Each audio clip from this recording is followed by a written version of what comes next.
Hello everyone, welcome back to Biosparkle. তোমাদের NM GNM 2024 পরীক্ষার তো আর মাত্র হাতে গোনা কয়েকটা দিনই বাকি আছে। তো আশা করছি প্রত্যেকে সিলেবাস শেষ করে ফেলেছো, রিভিশন স্টার্ট করেছো, মক টেস্ট দিচ্ছ, এমসিকিউ প্র্যাকটিস করছো প্রচুর। তো যদি সিলেবাস শেষ হয়ে গিয়ে থাকে তাহলে চলো আজকে আমরা লাইফ সায়েন্সের একটা প্র্যাকটিস সেট সলভ করি। এখানে মোট দেখতে পাচ্ছ ক্যাটাগরি 1 এবং ক্যাটাগরি 2 পরেও রয়েছে কোয়েশ্চেন, যেরকম পরীক্ষায় থাকে একদম ঠিক 50 মার্কসের একটা প্রশ্নপত্র এটা রয়েছে। তোমরা এখানে দেখো যে এই 50 মার্কসের মধ্যে তোমাদের স্কোর কত হচ্ছে এবং আস্তে আস্তে এই স্কোরটা বাড়ছে কিনা সেটাও তোমরা কিন্তু লক্ষ্য করবে। যদি বাড়ে তাহলে বুঝতে পারবে যে হ্যাঁ তোমাদের প্রিপারেশন ঠিক আছে বা প্রিপারেশন ভালো এগোচ্ছে। যদি মনে হয় যে না কমে যাচ্ছে তাহলে বুঝতে হবে কিন্তু যে তোমার এখনো রিভিশনের প্রয়োজন আছে বা কিছু কিছু জায়গা বোঝার ভুল হচ্ছে। তো চলো কথা না বাড়িয়ে এবার ক্লাসটা শুরু করা যাক। প্রথম প্রশ্ন বলেছে হাইফা কোন প্রকার উদ্ভিদের গঠনগত একক? হাইফা কোন প্রকার উদ্ভিদে দেখা যায়? শৈবাল, ছত্রাক, মস নাকি ফার্ন? তো প্রত্যেকেই জানো এটা যে হাইফা দেখা যায় ছত্রাকে। ছত্রাকের একটা গঠনগত বৈশিষ্ট্যের মধ্যে পড়ে হাইফা। নেক্সট প্রশ্ন বলেছে সিস্টেমা ন্যাচুরি এই বইটির রচয়িতা কে? সিম্পসন, বেনথাম, লিনিয়াস নাকি হুকার? তো এটা হুকাম হবে, হুকার হয় না। তো এটার উত্তর হবে লিনিয়াস। প্রত্যেকে জানো একদম বইয়ের মধ্যেই ছিল প্রশ্ন। পৃষ্ঠদেশীয় ফাঁপা স্নায়ুরজ্জু পাওয়া যায় নিচের কোন পর্বের প্রাণীদের? দেখো, ফাঁপা স্নায়ুরজ্জু এটা একাইনোডার্মাটা বলো, মোলাস্কা বলো বা আর্থ্রোপোডা বলো, এদের কোনো পিঠের দিকে কোনো ফাঁপা স্নায়ুরজ্জু নেই। আছে যাদের সেটা হচ্ছে কর্ডাটা। ঠিক আছে? যেটাকে আমরা নোটোকর্ড বলে থাকি। এদের মধ্যে নেই, এরা হচ্ছে নন কর্ডেট এবং কর্ডেটদের মধ্যে এটা পাওয়া যায়। এখানে তোমার কর্ডাটা না দিয়ে কোনো কর্ডেটের আন্ডারে পড়ে এরকম কিছু একটাও দিয়ে দিতে পারতো। সেক্ষেত্রে পর্ব বলতো না, এরকম কিছু একটাও কিন্তু দিয়ে দিতে পারতো। নেক্সট প্রশ্ন বলেছে যে প্রোটিন বাঁচোয়া খাদ্য হিসেবে পরিচিত নিচের কোনটি? প্রথম কথা, প্রোটিন বাঁচোয়া মানে যে খাবারটা খেলে আমরা দীর্ঘদিন যদি প্রোটিন জাতীয় কিছু নাও খাই তাহলেও আমাদের চলে যাবে। শর্করা, lactic acid, vitamin, amino acid. এটা হবে শর্করা। আমরা যদি শর্করা খাবারটা ঠিকঠাক মতো খাই যতটা আমার কোয়ান্টিটিতে দরকার এবং পাশাপাশি যদি আমরা প্রোটিন জাতীয় খাবার নাও খাই তাহলেও আমার চলে যাবে, অসুবিধা হবে না। গ্রানাবিহীন ক্লোরোপ্লাস্ট কোথায় পাওয়া যায়? গ্রানাবিহীন ক্লোরোপ্লাস্ট পাওয়া যায় C4 উদ্ভিদে। এদের যে ক্লোরোপ্লাস্ট সেখানে গ্রানা থাকে না। ঠিক আছে? আচ্ছা, নেক্সট প্রশ্ন বলেছে হৃৎপিণ্ডের প্যারেনকাইমা কলা কোনটি? হৃৎপিণ্ডের দেখো অপশনগুলো পড়লে তোমরা বুঝতে পারবে। আমাকে প্যারেনকাইমা কলা সেটাই হবে যেটা একটা আবরণ তৈরি করবে। তো এরা কোনো আবরণ তৈরি করছে না। তো এরা প্যারেনকাইমা কলা নয়। অপশন দুটো আছে বি আর ডি, মায়োকার্ডিয়াম আর পেরিকার্ডিয়াম। এই দুটোর মধ্যে হতে পারে। তো যেটা প্যারেনকাইমা কলা হয় সেটা হচ্ছে মায়োকার্ডিয়াম। ঠিক আছে? অবনমনে বাষ্পমোচনের ভূমিকা কোনটি? বাষ্পমোচন হাড় বৃদ্ধি, কোষে জলের ঘাটতি, রসস্থিতি চাপ, সবগুলিই সত্য। তো এখানে উত্তর হয়ে যাবে সবগুলিই সত্য। সবগুলিই অবনমনে বাষ্পমোচনের ভূমিকা। নেক্সট প্রশ্ন বলেছে মূত্রের একটি অস্বাভাবিক উপাদান যেটা নর্মাল কন্ডিশনে পাওয়া যাবে না, কিন্তু কোনো একটা কিছু হলে শরীরে কোনো হয়তো ডিজিজ বা কিছু হলে সেটা পাওয়া যাবে, সেটা হচ্ছে গ্লুকোজ। গ্লুকোজ নর্মালি থাকা কথা নয়, কিন্তু যখন আমরা দেখেছি যে যেগুলো ব্লাড সুগারের পেশেন্ট হয় তাদের মূত্রের মাধ্যমে সামান্য গ্লুকোজ কিন্তু নির্গত হয়। যে শ্বেত রক্তকণিকা রোগ প্রতিরোধে সাহায্য করে লিম্ফোসাইট, মোনোসাইট, বেসোফিল নাকি ইওসিনোফিল? রোগ প্রতিরোধে সাহায্য করে লিম্ফোসাইট। লিম্ফোসাইট থেকে কি তৈরি হচ্ছে? বি লিম্ফোসাইট থেকে তৈরি হচ্ছে অ্যান্টিবডি। সেই অ্যান্টিবডি আমাদের রোগ প্রতিরোধে সাহায্য করছে। এইডস রোগের ভাইরাস এইচআইভি কোন ধরনের নিউক্লিক অ্যাসিড ধারণ করে?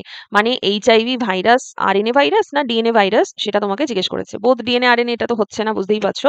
এটা হচ্ছে এক ধরনের আরএনএ ভাইরাস, ডিএনএ ভাইরাস নয়। নেক্সট প্রশ্ন বলেছে, দেখো আমরা 10টা প্রশ্ন করে ফেললাম, খুব তাড়াতাড়ি করছি কারণ আর বোঝানোর টাইম নেই, এবার আমাদের প্র্যাকটিসের টাইম। প্র্যাকটিসের টাইমে অত বোঝাবো না বা ইন ডিটেলস অতটা যাবো না। কিছু কিছু বলে দেবো যেগুলো দরকার। তারপরও যদি তোমাদের মনে হয় যে কোনো প্রশ্নটা বুঝতে পারলাম না, অসুবিধা হচ্ছে, সেটা তোমরা অবশ্যই কিন্তু কমেন্ট সেকশনে জিজ্ঞেস করতে পারো। আশা করছি তোমরাও আমার সাথে সাথে প্র্যাকটিস করছো প্রশ্নগুলো। নেক্সট প্রশ্ন বলেছে অ্যান্টিজেনের রাসায়নিক প্রকৃতি কিরকম? অ্যান্টিজেন কোনগুলো? অ্যান্টিজেন যে জিনিস শরীরে প্রবেশ করলে তার এগেনস্টে আমাদের বডি অ্যান্টিবডি তৈরি করে, তো সেটা হচ্ছে অ্যান্টিজেন। তো অ্যান্টিজেন অবশ্যই প্রোটিন জাতীয় হয়, পলিস্যাকারাইড জাতীয় হতে পারে, লাইপোপ্রোটিন জাতীয় হতে পারে। তাহলে আমার উত্তর হবে সবগুলি ঠিক। ক্যাটাগরি 2 নয়, তাই আমি এতগুলো দাগ দিতে পারবো না, যে কোনো আমাকে একটা দাগ দিতে হবে, সবগুলি ঠিক।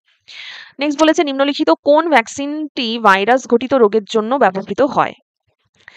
দেখো হেপাটাইটিস এটাও তো ভাইরাস ঘটিত রোগ, র্যাবিস, জলাতঙ্ক এটাও তাই ইনফ্লুয়েঞ্জা, তাহলে অপশন ডি এখানেও তাই, যেহেতু ক্যাটাগরি 2 নয় তাই এতগুলো দাগ দিতে পারবো না, যেহেতু অল অফ দ্য অ্যাবাভ রয়েছে সেজন্য ডি করলাম। নেক্সট প্রশ্ন বলেছে কর্কর খাদ্য শৃঙ্খল কোথা থেকে শুরু হয়? কর্কর মানে ডেট্রিটাস খাদ্য শৃঙ্খল, এটা আমরা জানি যে মৃত পচা গলা জীব থেকে তৈরি হয়, তো এটা তার মানে মৃতজীবী থেকে শুরু হবে, উৎপাদক থেকে নয়, বিয়োজক নয়, খাদক থেকে নয়। নেক্সট প্রশ্ন 14টা বলেছে দেখো, যে আকৃতির লেখচিত্র যুক্ত পপুলেশনের বৃদ্ধি দেখা যায় নিচের কোন ক্ষেত্রে? যে আকৃতি পপুলেশন মানে হচ্ছে এই যেখানে পপুলেশন ক্রমশ উপরের দিকে যাচ্ছে, কোনো বাধা না মেনে, কোনো ক্যারিং ক্যাপাসিটি নেই যেটা দিয়ে একদম কমপ্লিটলি উপরের দিকে যাচ্ছে, এটা হচ্ছে নাম্বার, এদিকে হচ্ছে টাইমের রেসপেক্টেড উপরের দিকে উঠছে। দেখো তার মানে পপুলেশন বাড়ছে, অত্যধিক পপুলেশন যুক্ত কেউ এইটার আন্ডারে আসবে।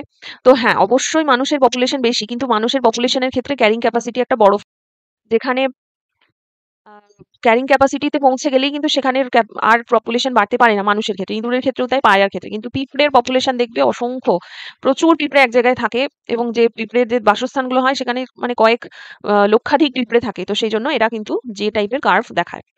নেক্সট প্রশ্ন বলেছে একটি একক কোষ, নেক্সট প্রশ্ন বলেছে দেখো একটি একক কোষ প্রোটিনের উদাহরণ হলো, অর্থাৎ এসসিপি মানে সিঙ্গেল সেল প্রোটিনের উদাহরণ ক্লোরেল্লা, স্পিরুলিনা, ইস্ট নাকি সবগুলি? এটা হবে সবগুলি, এরা সবাই সিঙ্গেল সেল প্রোটিন। আচ্ছা নেক্সট দেখো বলেছে নিউরনের নিজেল দানা প্রকৃতপক্ষে কোন কোষের অঙ্গাণু, মানে কোষের কোন অঙ্গাণুটিকে আমরা অপর নাম নিউরনের ক্ষেত্রে এটাকে আমরা নিজেল দানা বলে ডাকি? Lysosome, ribosome, mesosome, centrosome. দেখো নিজেল দানা কিন্তু প্রকৃতপক্ষে রাফ এন্ডোপ্লাজমিক রেটিকিউলাম আর হচ্ছে তোমার রাইবোজোম, ঠিক আছে? তো যেহেতু এখানে আর নেই তাহলে আমরা এখানে রাইবোজোম করবো অ্যান্সারটা। যদি ক্যাটাগরি 2 তে আসে এবং আর বা রাফ এন্ডোপ্লাজমিক রেটিকিউলাম আর রাইবোজোম দুটোই থাকে তাহলে দুটোই করব। যদি শুধু আর থাকে শুধু আর করব, যদি শুধু রাইবোজোম থাকে রাইবোজোম করব। ঠিক আছে? পতঙ্গের দেহে মেটামরফোসিস কোন হরমোনের দ্বারা নিয়ন্ত্রিত হয়? কাদের দেহে বলে দিয়েছে? পতঙ্গের দেহে। হুম? ফেরোমন, হ্যাঁ পতঙ্গদের ইনসেক্টে ফেরোমন থাকে, কিন্তু সেই ফেরোমন মেটামরফোসিসে সাহায্য করে না। মেটামরফোসিস মানে একটা থেকে অন্য কমপ্লিটলি অন্যরকম জিনিসে রূপান্তর, জিনিসে মানে লাইফের স্টেজে রূপান্তর। তো থাইরক্সিন এটাও হবে না পতঙ্গদের, এগডাইসন হরমোনটা স্পেশালি ওদের মেটামরফোসিসে সাহায্য করে। ঠিক আছে? আচ্ছা ফার্নের স্ত্রীধানী নিঃসৃত যে রাসায়নিক পদার্থের দ্বারা ফার্নের শুক্রাণু আকৃষ্ট হয়, এটা হচ্ছে উদ্ভিদের চলন যে চ্যাপ্টার, সেখানে উত্তর আমরা ম্যালিক অ্যাসিড করব। নেক্সট প্রশ্ন ডিএনএ এর সংখ্যা বৃদ্ধির সঙ্গে যুক্ত, সংখ্যা বৃদ্ধি মানে এখানে বলতে চাইছে রেপ্লিকেশনের সাথে যুক্ত, তাহলে অবশ্যই কি হবে? রেপ্লিকন। মিউটন মিউটেশনের সাথে যুক্ত, সিস্ট্রন এটা হচ্ছে স্প্লাইসিং এর সাথে যুক্ত, ওপেরন ওপেরন আলাদা একটা কনসেপ্ট, যেখানে আমরা ডিএনএ থেকে প্রোটিন তৈরি করি বা ডিএনএ এর সুইচ অফ সুইচ অন এই ব্যাপারগুলো দেখি, তো এগুলো নয়, রেপ্লিকন। লাইসোজেনিক চক্র দেখা যায়, এগুলো ব্যাকটেরিয়াতে দেখা যায়, তো ব্যাকটেরিয়ারই 4-5টা 4টে নাম দিয়েছে, সেগুলোর মধ্যে কোন টাইপে এটা দেখা যায় সেটা বলতে হবে। টি সিরিজভুক্ত যে ফাজ সেখানে ইকোলাইতে ল্যামডা ফাজে নাকি মাইকোফাজে? এটা মাইকোফাজ তো অবশ্যই হবে না, এটা হবে ল্যামডা ফাজে লাইসোজেনিক চক্র দেখা যায়। আচ্ছা দলশূন্য ফুলগুলির পরাগ সংযোগ কিভাবে হয়? মানে যেগুলোর কোনো পেটাল নেই, দলশূন্য মানে বাইরের দিকে কোনো পেটাল বা দলমণ্ডল যাদের নেই, তো দলমণ্ডল নেই মানে বুঝতেই পারছো যে দলমণ্ডল সেখানের মধ্যে যে কালারফুল ব্যাপারটা থাকে দলমণ্ডলের সেটা, এবং যে স্মেলটা মানে ওখান থেকে যে ওডরটা তৈরি হয় সেই দুটো আর কি মৌমাছি বলো ইনসেক্ট বলো এদেরকে আকৃষ্ট করে। তো সেটা যদি না থাকে, দল যদি শূন্য হয়, অর্থাৎ কোনো যদি পতঙ্গরা তো ওই কালার দেখেই যায়, তো সেটা যদি না থাকে তাহলে মৌমাছি বলো প্রজাপতি বলো এগুলো হবে না। হবে যেটা, পাখিও হবে না, সেটা হচ্ছে বায়ু দ্বারা। যেহেতু দল নেই সুতরাং পুরোপুরিভাবে এক্সপোজড হয়ে আছে, তোমার স্টেমেনটা বাইরে একদম এক্সপোজড আছে, সুতরাং সেটা দিয়ে খুব সহজেই একটু হাওয়া দিলেই বায়ু দ্বারা উড়ে চলে যাবে। নেক্সট বলেছে বিশুদ্ধ লম্বা মটর গাছের জিনোটাইপ কোনটা? বিশুদ্ধ লম্বা মটর গাছের জিনোটাইপ হবে অবশ্যই বিশুদ্ধ, বলেছে বড় হাতের টি বড় হাতের টি, কারণ বিশুদ্ধ হয় সবসময় হোমোজাইগাস। যদি এখানে বিশুদ্ধ টার্মটা না বলতো, যদি বলতো একটি লম্বা মটর গাছের জিনোটাইপ, তখন এটাও করতাম, এও করতাম, সিও করতাম, ঠিক আছে? কিন্তু এক্ষেত্রে করতে পারবো না, কারণ বলে দিয়েছে আমাকে যে বিশুদ্ধ লম্বা।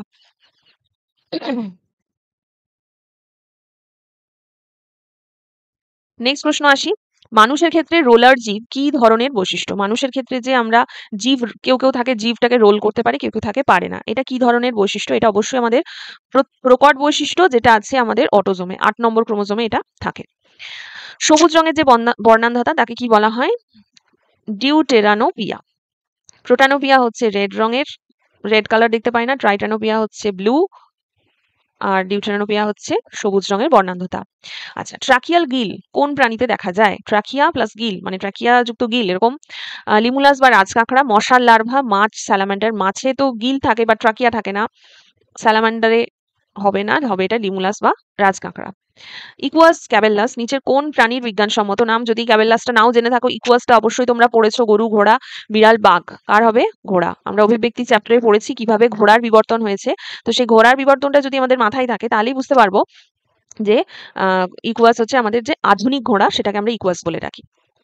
পাখির ডানা, মানুষের হাত কোন ধরনের বিবর্তনের উদাহরণ? পাখির ডানাতেও থাকছে, পাখির ডানা এবং মানুষের হাত কি করছে?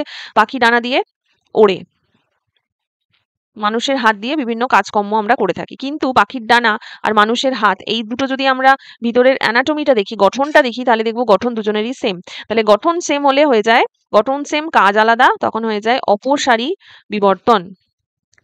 বিপন্ন উদ্ভিদ প্রজাতি সংরক্ষণ করা যায় কোথায়?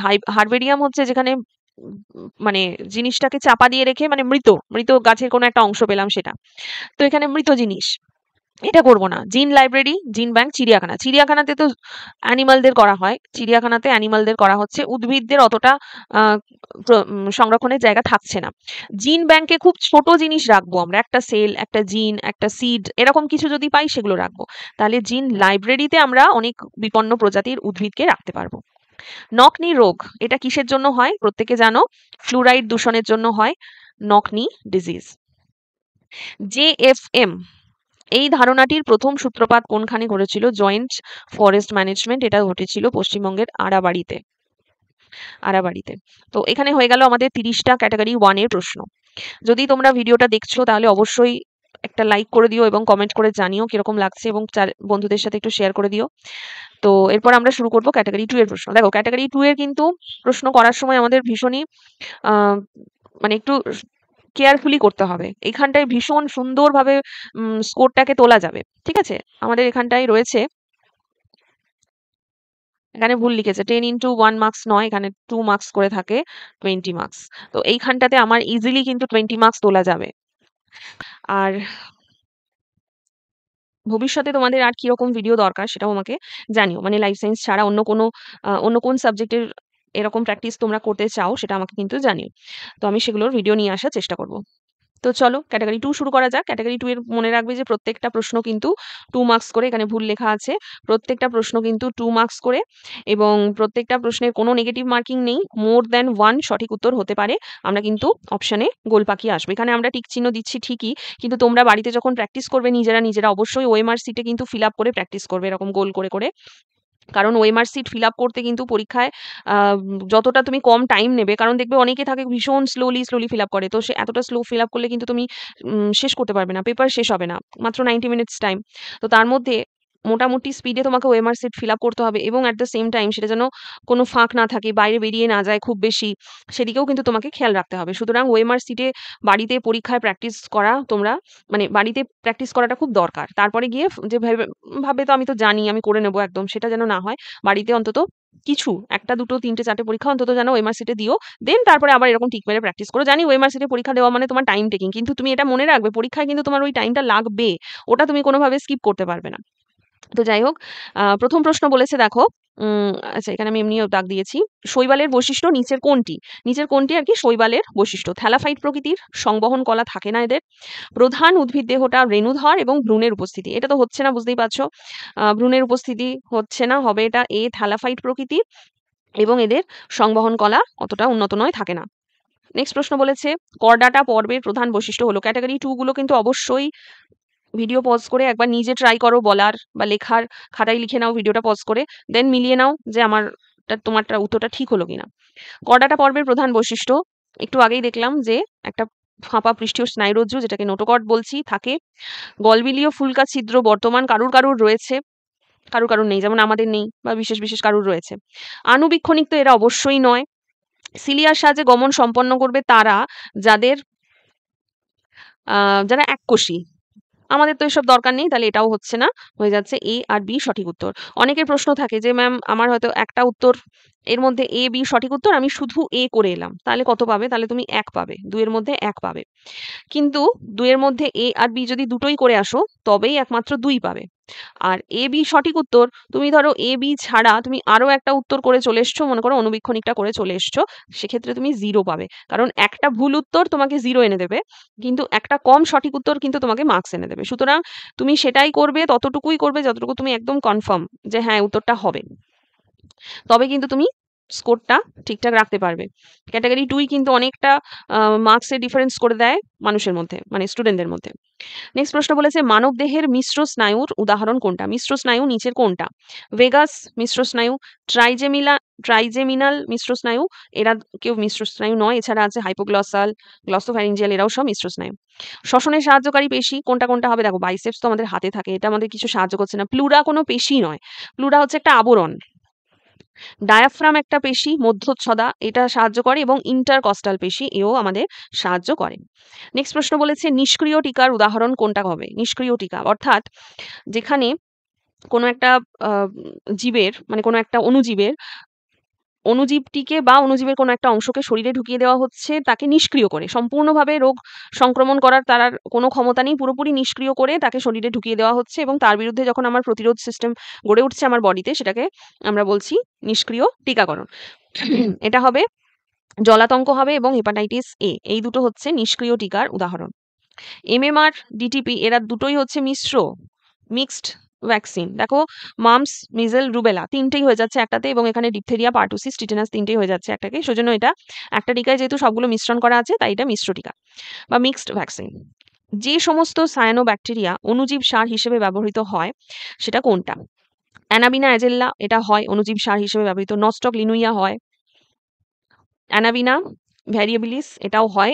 অ্যাজোল্লা পিনাটা, এটা হয় না। তাহলে এ বি এবং সি সঠিক উত্তর। তুমি যেটুকু শিওর থাকবে সেটুকু করবে। ক্যাটাগরি 2 তে বেশি লোভ করতে যাবে না, যে করে দিই দেখি কি হয়, এরকম করতে যাবে না, কারণ দেখি কি হয় মানে সেখানে ভুল হলে 0 পাবে। কিন্তু তুমি ধরো ধরো এর মধ্যে তুমি জানো এ হয়, অ্যানাবিনা দুটো দিয়ে আছে, এরা দুজন করে। তো তুমি যদি নস্টকটা নিয়ে শিওর না হয় তুমি এটা করো না, তাহলে এই দুটো করলেও তুমি মার্কস কিছুটা পাবে, 1.33 পাবে। কিন্তু তুমি একটা ভুল করে ফেললে ব্যাস, সেখানে কিন্তু তোমার 1.33 থেকে 0, তার মানে কতটা ডিস্টেন্স, বুঝতে পারছো? তাহলে সুতরাং কোনো লোভ কিন্তু করতে যাবে না। নেক্সট প্রশ্ন বলেছে মাইটোসিসের ক্যারিওকাইনেসিসের মুখ্য দশাগুলি কোনগুলো? মুখ্য দশা কোনগুলো? মনে রাখবে, ক্যারিওকাইনেসিস এই কথাটাও মাথায় রাখতে হবে, এবং মাইটোসিস এটাও মাথায় রাখতে হবে। সাইটোপ্লাজমের বিভাজন এটা আলাদা ব্যাপার, যেরকম ক্যারিওকাইনেসিস বলছি, সাইটোপ্লাজমের বিভাজনকে আমরা সাইটোকাইনেসিস বলছি। তাহলে এটাও আলাদা জিনিস, ক্যারিওকাইনেসিসের এটা ভাগ নয়। প্রোফেজ হয় মাইটোসিসে, অ্যানাফেজ হয়। ডিপ্লোটিন দশাটা আমরা দেখতে পাই মিওসিসে, ডিপ্লোটিন দশাটা আমরা দেখতে পাই মিওসিস কোষ বিভাজনে, তাহলে এটা অবশ্যই হচ্ছে না, মাইটোসিসে বলে দিয়েছে, তাহলে বি আর ডি। নেক্সট প্রশ্ন বলেছে বহিনিষেক কোথায় দেখা যায়? বহিনিষেক মানে হচ্ছে যেখানে, সবসময় মনে রাখবে বহিনিষেক মানেই ব্যাপারটা চলে আসবে জল। জল লাগবে বহিনিষেক হতে গেলে, তার মানে এমন জিনিস যেখানে স্পার্ম আর ওভামটা দুটো মেল বডি ফিমেল বডি জলের মধ্যে ছেড়ে দিচ্ছে, এবং জলের মধ্যে গিয়েই তারা মিশে ফার্টিলাইজেশন হয়ে যাচ্ছে। তো এরকম কোথায় হবে? শৈবালে, শৈবালে হতে পারে বহিনিষেক। মাছ তো হচ্ছেই অবশ্যই, আর ব্যাঙ। পায়রাদের কোনো বহিনিষেক দেখা যায় না, এদের অন্তর্নিষেক হয়। নেক্সট প্রশ্ন বলেছে হিমোফিলিয়া বি রোগের অপর নাম কি? হিমোফিলিয়া বি রোগের অপর নাম, ক্রিসমাস ডিজিজ বলে এটাকে, রয়্যাল হিমোফিলিয়া বলে। রয়্যাল হিমোফিলিয়া কেন? কারণ লন্ডনে রানী ভিক্টোরিয়ার এই হিমোফিলিয়া বি রোগে আক্রান্ত ছিলেন, তো সেই কারণে এটাকে রয়্যাল হিমোফিলিয়াও বলা হয়। সিকল সেল অ্যানিমিয়া তো এই ব্যাপারই নয়, এটা এখানে এটা তো কোনো সিকল সেল অ্যানিমিয়া, এটা হচ্ছে একটা অটোজোমাল ডিজিজ। ঠিক আছে, এটা অটোজোমাল ডিজিজ, বাকিগুলো কিন্তু সব এক্স লিঙ্কড রিসেসিভ, বাকিগুলো সব মানে হিমোফিলিয়ার যে কটা সেগুলো সবই কিন্তু এক্স লিঙ্কড রিসেসিভ একটা ডিসঅর্ডার। আচ্ছা, এবার লাস্ট প্রশ্ন বলেছে শৈবালের ক্ষতিকর টক্সিন নিচের কোনটি? শৈবালের ক্ষতিকর টক্সিন নিচের কোনটি? প্লাস্টিক তো কোনো প্রশ্নই আসছে না এখানে, প্লাস্টিক কোনো আলাদা একটা পুরো এন্টিটি, এটা কোনো ব্যাপারই নয় এখানে। অ্যানথ্রাক্স এটা নয়, এটা একটা রোগের নাম। নিউরোটক্সিন থাকে শৈবালে, বা সাইটোটক্সিন থাকে, আর হচ্ছে হেপাটোটক্সিন, এই দুটো কিন্তু শৈবালের দেহ থেকে নিঃসৃত হয়, এবং এটা আমাদের জন্য ক্ষতিকারক। তো দেখো একদম পুরো 40 খানা প্রশ্ন আমরা করে ফেললাম, যার যে প্রশ্নে অসুবিধা আছে এরপরেও সে আমাকে অবশ্যই কমেন্টে লিখবে। এবং এরপর তোমরা আর কোন ভিডিও তোমাদের দরকার, কোন সাবজেক্টের ভিডিও, আমি লাইফ সায়েন্সের ছাড়াও ফিজিক্যাল সায়েন্স, তোমার জিকে, তারপরে ম্যাথ, এগুলোরও ভিডিও নিয়ে আসি, বা তোমাদের কোনটার ভিডিও দরকার সেটা যদি তোমরা বলো কমেন্টে, আমি অবশ্যই সেগুলোরও ভিডিও নিয়ে আসার চেষ্টা করব। মাঝখানে অনেকদিন গ্যাপ হয়ে গেছে কারণ সিলেবাস শেষ করা বা অনেক কিছু চাপ ছিল, পরীক্ষা নেওয়া, তো সেইগুলোর কারণে আমি ইউটিউবের দিকে আর অতটা মন দিতে পারিনি, ভিডিও দিতে পারিনি। তো এরপর থেকে আবার রেগুলার ভিডিও আসবে ইউটিউবে। যারা এখনো চ্যানেলটা সাবস্ক্রাইব করোনি, অবশ্যই আমি বলতে পারি যে তোমাদের জন্য অবশ্যই চ্যানেলটা হেল্পফুল হবে। তো যারা দেখছো অবশ্যই এখনই সাবস্ক্রাইব করে রাখো এবং নোটিফিকেশন অন করে রাখো। তোমরা আমাদের টেলিগ্রাম চ্যানেলে যুক্ত হয়ে যেতে পারো, ওখানে কিন্তু সবকিছুর আপডেট অনেক তাড়াতাড়ি পেয়ে যাবে। কারণ দেখো, তাড়াতাড়ি কোনো জিনিসের আপডেট এলে, পরীক্ষা সংক্রান্ত বা কাউন্সেলিং সংক্রান্ত, সেগুলোর আপডেট ইউটিউবে তাড়াতাড়ি ভিডিও করে অতটা তাড়াতাড়ি দেওয়া যায় না, যেটা আমার ওই গ্রুপটাতে তাড়াতাড়ি যেটা আপডেট দেওয়া যায়। তো সেই কারণে অবশ্যই কিন্তু গ্রুপটাতে জয়েন হয়ে থেকো, সমস্ত রকমের আপডেট সবার আগে পেয়ে যাবে। আর ভিডিওটা কিরকম লাগলো সেটা অবশ্যই কমেন্ট করে জানিও। দেখা হচ্ছে পরের ভিডিওতে। টাটা।